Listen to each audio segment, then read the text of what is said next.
Monsieur le préfet, bonjour. Bonjour. Vous êtes Modeste Toboula, vous êtes le préfet du département du Littoral. Yeah. Nous sommes très heureux de vous recevoir sur Zawi TV malgré votre agenda très chargé. Monsieur le préfet, on retiendra que vous êtes l'homme de la ligne rouge. Vous faites le buzz sur les réseaux sociaux et sur les télévisions ou encore sur tous les réseaux. Comment vous définissez la ligne rouge, monsieur le préfet? C'est un plaisir d'être avec vous ce soir. En fait, il n'y a pas une définition de ligne rouge, il y a juste à comprendre qu'il y a des dispositions à prendre lorsque nous sommes en matière de maintien de l'ordre et que c'est les circonstances qui exigent, n'est-ce pas, on peut dire les zones rouges à déterminer à un moment donné lorsqu'il y a manifestation publique, notamment les marches.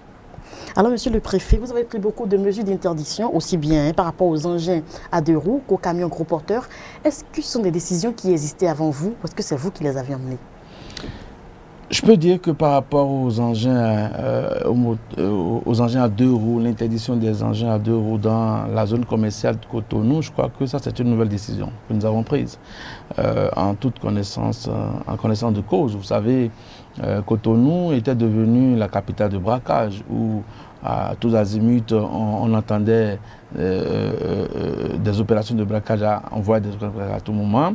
Et dès notre prise de service, nous avons convoqué le conseil départemental de sécurité qui nous a proposé des mesures urgentes. L'une de ces mesures étant d'interdire, n'est-ce pas, de circulation les engins à deux roues, ce que nous avons fait. Par rapport aux gros porteurs, il faut reconnaître qu'il y avait un arrêté interministériel qui avait déjà été pris par le gouvernement de Boniaï. Et à ce sujet, j'ai juste réaménagé les horaires. Pour que nous puissions avoir une circulation un peu plus fluide à Cotonou. Vous savez, les heures de pointe, on ne peut pas circuler à Cotonou à cause du balai des camions. Et pour une ville, n'est-ce pas, qui répond aux normes internationales, il était inconcevable de continuer comme ça. Donc, nous avons pris nos responsabilités pour que les questions de mobilité urbaine soient des réalités, pour que les questions de circulation, n'est-ce pas, de va-et-vient, d'aller-retour des citoyens, soit plus favorisé au profit, n'est-ce pas, des populations. Alors, comment percevez-vous le fait que ces décisions posent polémique en fait au Bénin? Parce que ces décisions ont été prises quand même pour le rayonnement de notre pays, pour le développement du Bénin. Je crois que nous sommes au carrefour, j'allais dire, Cotonou est la croisée des chemins. Vous avez une équipe municipale qui a donné beaucoup de latitude aux populations d'exceller dans le civisme. Et on a toujours géré Cotonou de façon très politique. Voyez-vous, c'est vrai, je suis un homme politique, mais je ne suis pas venu faire de la politique à la tête du département, je l'ai dit, j'ai été très clair. Je suis venu pour que nous puissions sentir un leadership nouveau en termes de gestion des affaires de la cité. Et je crois, ma foi, que nous devons prendre par là. Nous sommes à la délivrance. Cette délivrance va nous conduire vers le développement. Il faut aujourd'hui éduquer les populations. Il faut que les Cotonois comprennent que le désordre a assez duré. Nous sommes aujourd'hui dans une phase de rupture et la rupture doit être effective, non seulement dans notre mode de perception, mais aussi et surtout dans nos actes quotidiens. Donc, dans cette dynamique, nous n'avons pas le choix. Nous n'avons pas le choix que d'aider, n'est-ce pas, à ce changement qualitatif, n'est-ce pas, de comportement, à cette dynamique d'éco-citoyenneté que nous devons imprimer à chaque Cotonois et à chaque Cotonoise, afin que Cotonou, franchement, retrouve ses lettres de noblesse. Monsieur le préfet, nous allons revenir donc aux horaires fixés donc par la préfecture par rapport aux gros porteurs. Dites-nous, est-ce que vous avez pris le soin de discuter avec les acteurs donc, de ce système pour qu'il n'y ait pas trop de difficultés? Je dois avouer que je peux me tromper sur certaines méthodes, mais j'ai étudié le Cotonou en particulier. Et cet arrêté de 2008 existait depuis, mais ça n'a jamais été exécuté. Donc, on ne peut pas dire que c'est les questions de sensibilisation qui règlent les problèmes des civismes à Cotonou. Il faut faire simplement la remarque que nous avons tout le temps transigé sur un certain nombre de principes qui aujourd'hui nous créent des problèmes. C'est vrai, j'ai pris l'arrêté en toute connaissance et j'ai invité les opérateurs à des négociations plus tard pour qu'on puisse ajuster ce qui est ajustable. Vous savez, il n'y a pas de mesures, surtout en matière de police administrative générale, qu'on puisse prendre pour être, on peut dire, bien adulé, bien bien caressé. Parce que d'habitude, la mesure de police administrative tend beaucoup plus à restreindre un certain nombre de comportements, à réguler des comportements.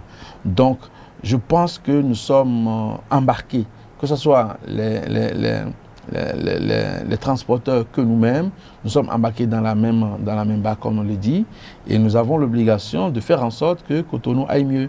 L'important, c'est que Cotonou aille mieux, et je crois, après la prise de la décision, j'ai fait des séances, que ce soit au niveau de la préfecture, qu'au niveau du ministère, n'est-ce pas, du transport, avec le ministre en charge du transport, nous avons convenu d'un certain nombre de dispositifs, à savoir la mise en place d'un comité pour évaluer un peu la mise en application de cet arrêté avant de voir quels sont les aspects qu'on pourrait améliorer.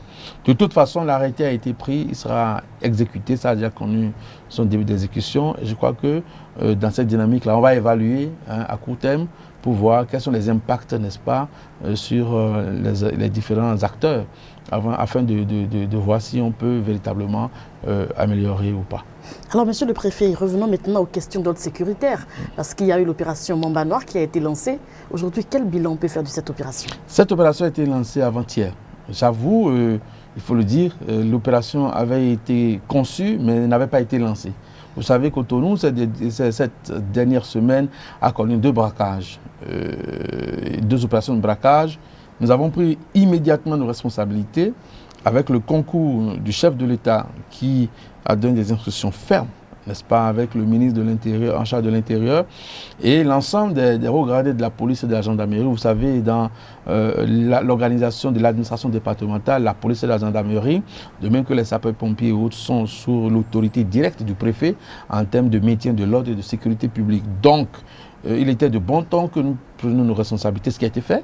Et l'opération a démarré immédiatement au lendemain, n'est-ce pas, du dernier braquage du supermarché Mont Sinaï.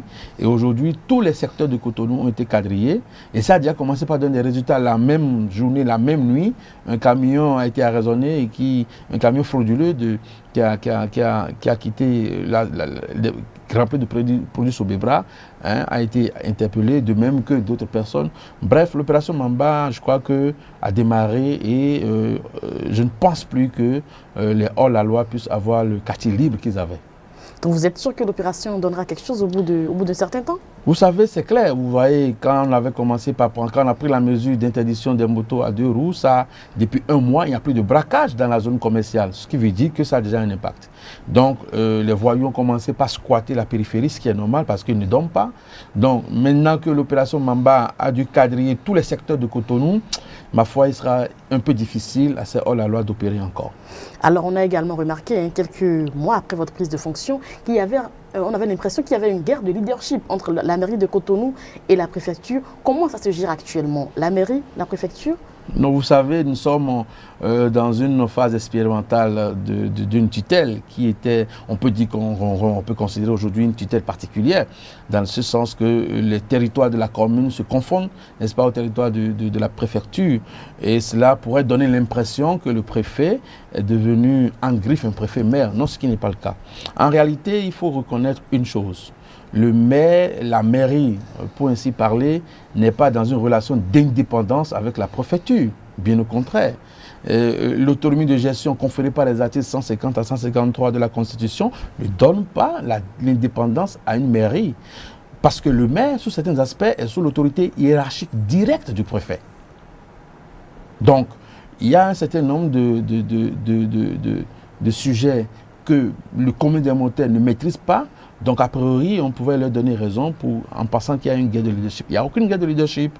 Moi, je suis resté dans mes bottes en tant qu'autorité préfectorale. Seulement, vous savez, je n'ai qu'une seule commune. Donc, du coup, le suivi est rigoureux. Je n'ai que ça à faire. J'ai que Cotonou. Donc, ne me demandez pas de faire autre chose. Voyez-vous?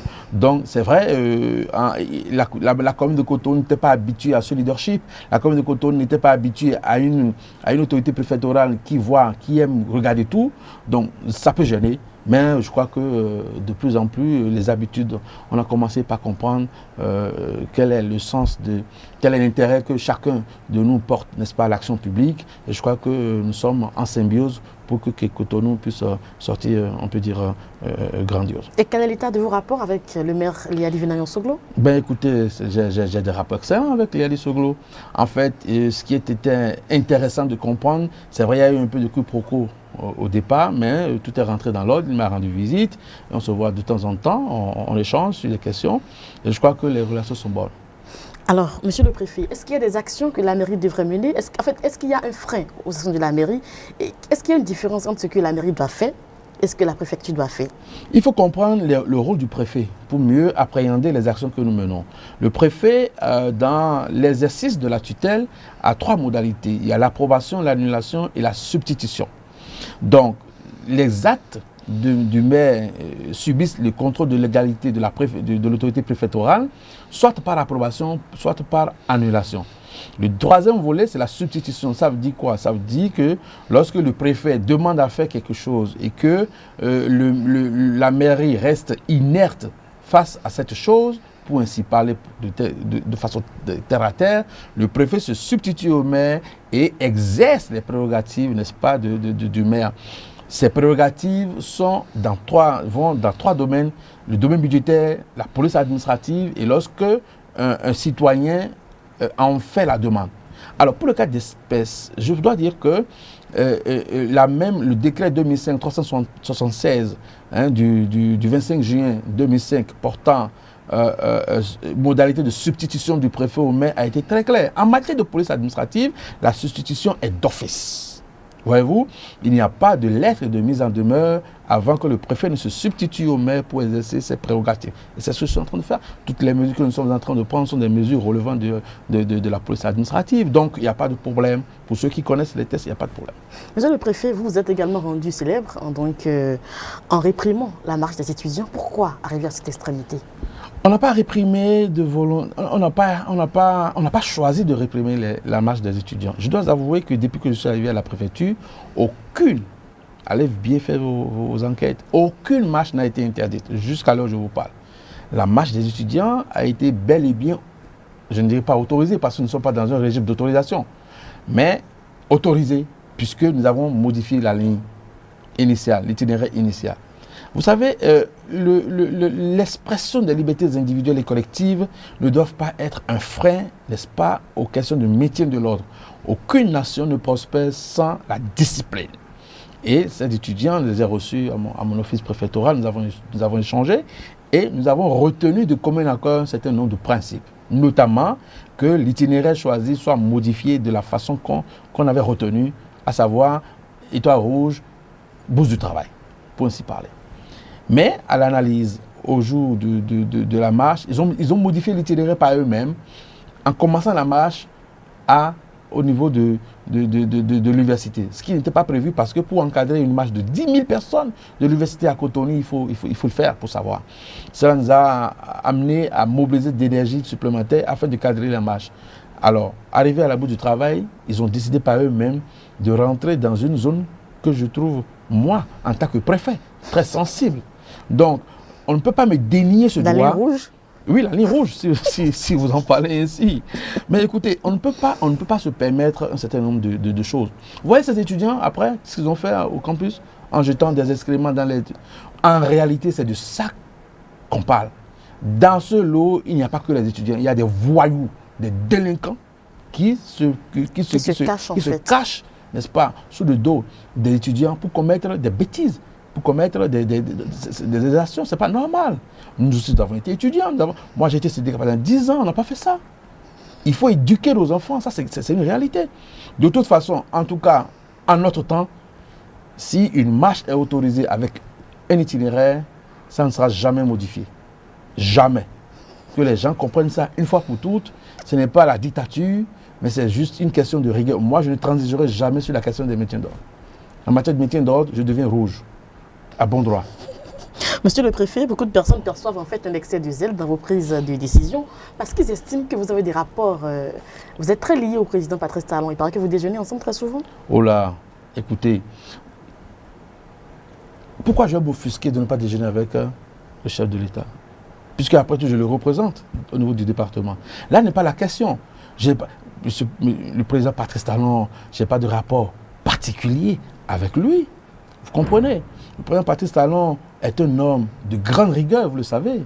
Un homme très pondéré, qui ne pose pas ses actes au hasard, qui ne choisit pas n'importe qui avec qui collaborer. Il a ses raisons personnelles pour lesquelles il a porté son choix sur ma petite personne pour administrer, pour gérer le littoral. Mais ce que je dois dire de façon concrète, c'est quoi? Le Béninois est imaginatif, le Béninois est trop subjectif. Ce dont nous parlons ici, ce n'est pas forcément les rapports que j'ai avec le président qui compte. C'est simplement, est-ce que ce que je fais concorde au test? Est-ce que ce que nous faisons va, n'est-ce pas, dans l'intérêt du peuple? Je crois que si on arrive à répondre à ces deux questions, le reste de mon point de vue est subjectif. De toute façon, j'ai de bons rapports avec le chef de l'État, je ne m'en offusque pas, c'est normal.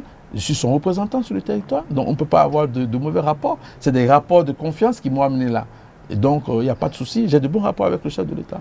Monsieur le préfet, vous initiez également beaucoup d'actions. Donc, on parlera du mensuel de la salubrité que vous avez déjà démarré il y a un mois, c'est ça, hein? Bien sûr. Vous savez, quand on parle du maintien de l'ordre, il faut comprendre de façon claire les différentes composantes.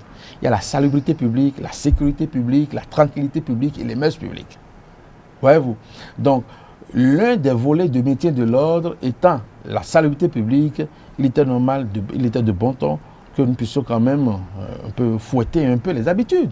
Vous comprenez, c'est pas mauvais en soi d'être propre. On peut être pauvre, mais il faut être propre. Vous comprenez, on peut ne pas avoir beaucoup d'habits, mais le seul que vous avez, que ce soit propre. C'est de cela que nous parlons. C'est une manière, c'est une dynamique d'éco-citoyenneté, je l'ai dit tantôt, que nous avons introduite, n'est-ce pas, au niveau de la population, pour qu'elle comprenne que nous voulons changer les choses et nous allons le faire avec elle pour leur bonheur, pour l'amélioration de leur cadre de vie et pour l'amélioration, n'est-ce pas, des conditions de développement de notre pays. Alors, comment ça se passe? Ben écoutez, la première édition a eu lieu, la seconde édition est en préparation. Je crois qu'on va améliorer cela au fur et à mesure. Et c'est ce que je voulais dire, en fait, pour que les gens comprennent. Vous voyez, j'ai eu entendre, vous m'excusez de faire cette parenthèse, j'ai entendu, j'espère bien que ce n'est pas réel, ce que j'ai entendu de la part de M. Boniaï, hein, au niveau de l'aéroport de Tourou. On allait y revenir, mais allez-y. Ça, c'est des questions de maintien de l'ordre qui se posent. Je pense qu'on ne dira pas après que le préfet Toboula a encore déterminé des lignes rouges. Si ce comportement déviant en arrive à se produire sur le littoral, je prendrai mes responsabilités. En toute sincérité et de la façon la plus proactive possible. Parce donc la ligne rouge est effective en fait? Non, c'est une perception que les gens ont fait de la conception que moi je donne à l'ordre public. L'ordre public a trop d'éléments. L'émission d'une opinion publique, lorsqu'elle doit être attentatoire à l'ordre, est réprimée. Aujourd'hui, l'ex-président Boniaï est un citoyen lambda. Vous comprenez? Donc, il ne peut pas poser des actes qui enfreignent à l'ordre public pour que moi, en tant qu'autorité, je me taise. Donc, qu'il comprenne, qu'il entende bien ce que nous disons. S'il vient à Cotonou, il restera un citoyen de Cotonou. S'il commet des actes qui vont porter à tête à l'ordre public, eh bien, la loi lui sera appliquée dans la même forme qu'on pourrait appliquer la loi à un autre CUDA. Comme la rupture est en vacances, on en a profité, monsieur le préfet. La rupture n'a jamais été en vacances. Non, pas du tout. On parlera à présent de la carte d'identité. Oui. Que la préfecture également décerne donc aux usagers. Oui. Comment ça se passe? Parce que pendant longtemps, les populations se faisaient anarquer, ça prenait beaucoup de temps. Comment ça se passe actuellement? Nous sommes en train d'introduire un certain nombre de réformes au niveau de ce service, qui est un service essentiel que nous donnons à la population. Et notre ambition, c'est de faire de la carte d'identité un instrument de développement personnel et collectif. Qu'à partir de cette carte d'identité, vous pouvez aller dans une banque pour faire des opérations bancaires. Vous avez vu déjà la carte LEPI, il y a déjà une amélioration entre la carte d'identité et la carte LEPI. Donc nous allons utiliser l'ensemble de ces données, voir comment on essaye d'avoir une carte d'identité soft, n'est-ce pas, un peu esthétique, à la hauteur de nos ambitions, l'ambition du peuple béninois, pour que nous ayons un système qui, on peut dire, assainit l'état civil au Bénin et le met au service, n'est-ce pas, des instruments financiers, des organismes financiers. Et je crois que tout ceci rentre dans la politique de numérisation de l'économie que le chef de l'État a bien voulu élaborer et dont la mise en œuvre va concerner tous ces aspects, y compris les services de la carte. Alors enfin, comment vous appréciez le découpage territorial? C'est vrai, nous sommes à l'apprentissage de ce découpage. J'avoue qu'il y a peut-être un perfectionnement à réaliser. Il faut d'abord commencer.